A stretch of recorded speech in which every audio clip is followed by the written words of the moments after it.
My name is José Carlos de la Puente. I was the fellow at the Institute for the 2019-2020 academic year, and without a doubt, it was the highlight of my academic year, and certainly one of the highlights in my academic career. I am currently an associate professor of history at Texas State University. I earned my PhD back in 2010 at Texas Christian University, working with Susan Ramirez. I am a historian of the colonial period in Latin America. More specifically, I am interested in the impact of European colonialism on the indigenous peoples of the Andes. I'm interested in studying how colonial societies came to be, and I have approached this subject from different perspectives, starting with a study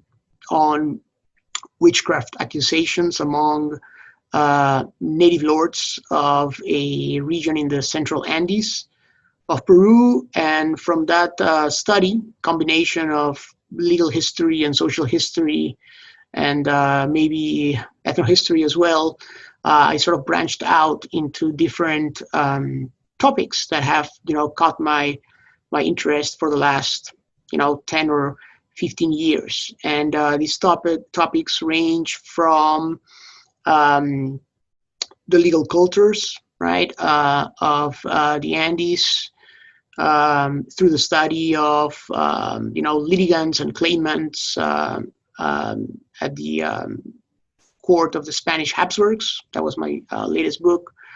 To the study of maps, territorial representation, land and tenure. But I've also written about indigenous chroniclers, indigenous intellectuals, as well as litigants, as I mentioned earlier. And I'm also interested in the study of quipu. Quipu are the famous Andean knotted cords, right, that were used in the Andes for hundreds of years. And I've been tracing quipu, especially as part of, again, the legal culture and the legal practices of indigenous peoples from the 16th century into the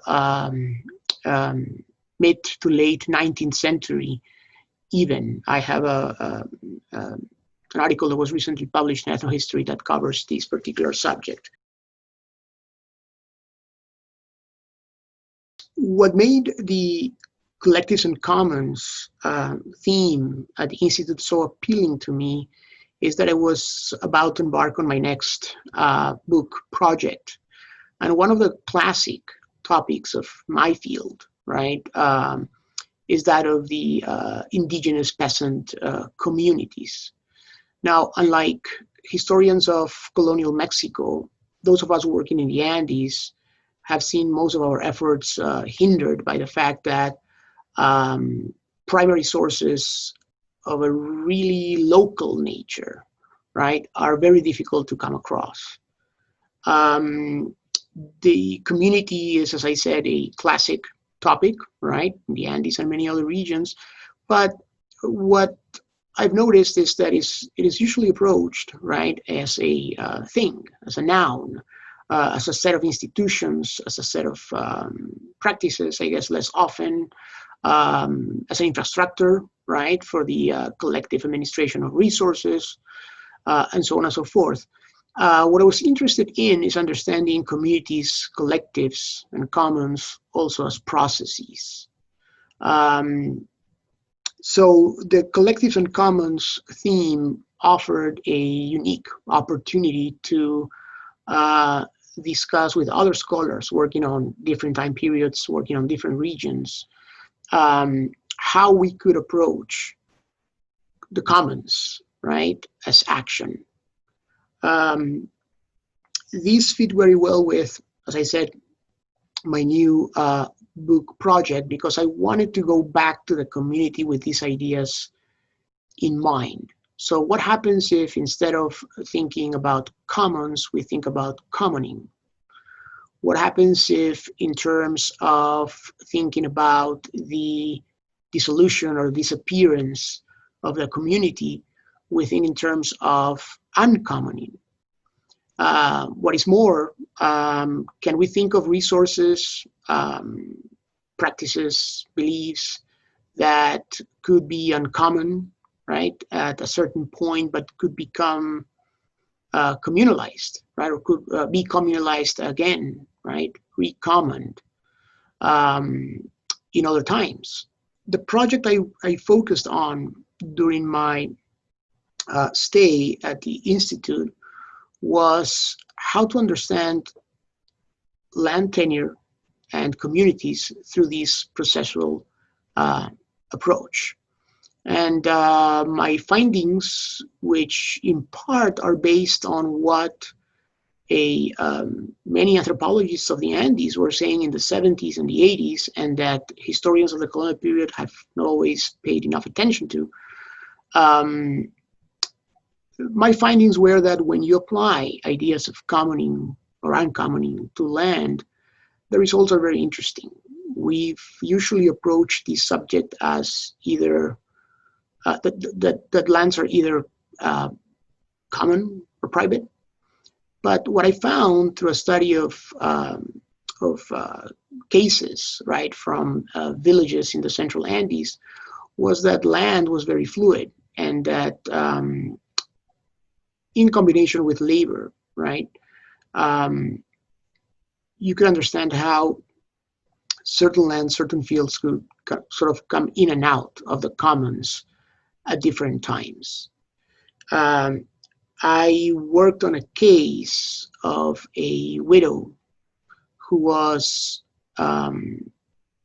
suing, right? Before the municipal council, she was suing her husband's lineage and family, right? And therefore his community, which was now hers as well, for a series of furrows, right? And lands that she claimed had belonged to the husband's lineage, but then had been communalized, right? Recommoned by a certain part of the community, right? As a result of, some outside forces, and it seems the increase in tribute payments that were due to the crown, to the colonial administration.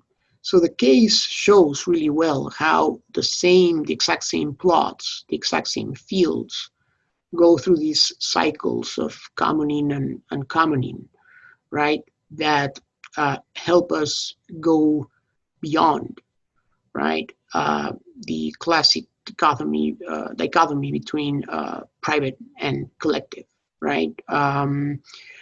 I came to realize that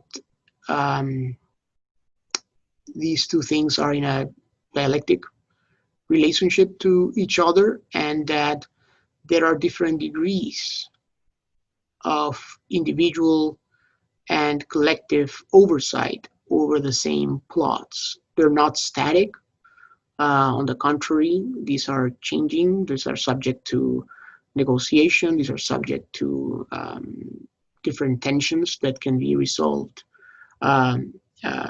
in different ways, and the actors involved not always know what the outcome is going to be.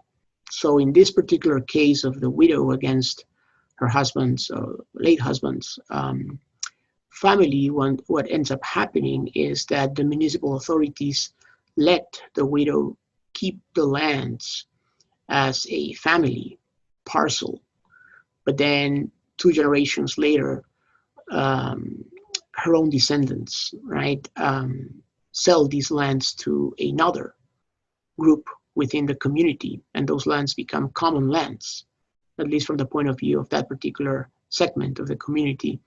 Again, my impression is that if we were to expand the sample, we would discover similar processes in other communities, in other villages, right? If you trace the history of a lot of these plots, you're going to find that there are processes of commoning and uncommoning at play.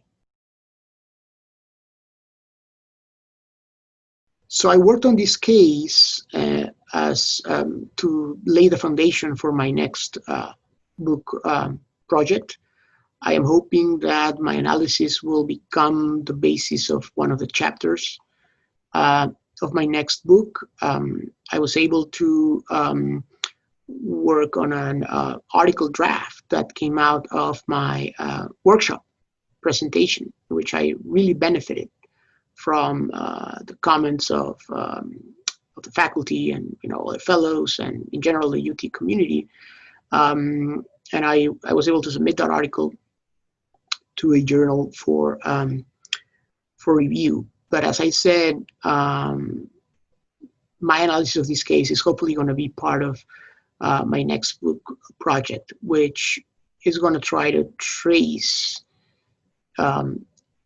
Andean commoning and uncommoning practices, very likely in the region from which this case came, which is the, as I mentioned earlier, the central Andean region, now known as Huarochirí and Yauyos. They were both colonial provinces. And I've been able to locate a series of municipal court cases that are so scarce, so difficult to find for the Andean region, that really helps us get to the granular, the nitty-gritty, the micro-histories behind the administration of land. You need to remember that these are not entire villages or communities litigating before colonial courts, but in fact these are local courts, local municipal courts adjudicating cases relating to land and other local aspects.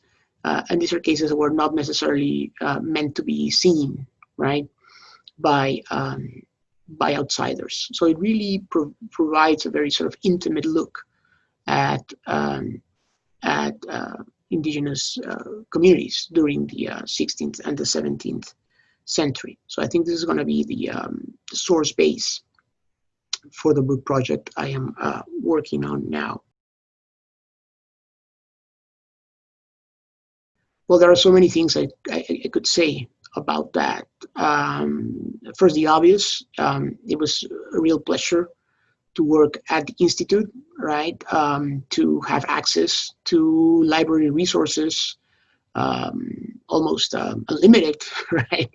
And be able to locate many publications, right, that are difficult to find, that were edited, published in Peru back in the 70s and the 80s. They were, they were very easy to find. I mean, they were at my reach, either at the Benson or in any of the other great campus libraries. But besides that, I think that just being awarded the time to think about my own project and also to interact in such productive and creative ways with the UT community, and particularly the other fellows, PhD students, of course, the faculty, was great. There was hardly any day that would go by without me engaging in some kind of interesting, productive conversation with someone, right? Either over coffee or lunch, or at any of the multiple academic events that were hosted by the Institute during the last academic year. As I also mentioned, what is now the basis for my new book, right? This article now under review stems from my workshop presentation. It was really great to be able to get feedback, not just from the main discussant, but also from everyone who was in attendance. Great ideas, great suggestions on how to, make this topic appealing to scholars beyond the Andes.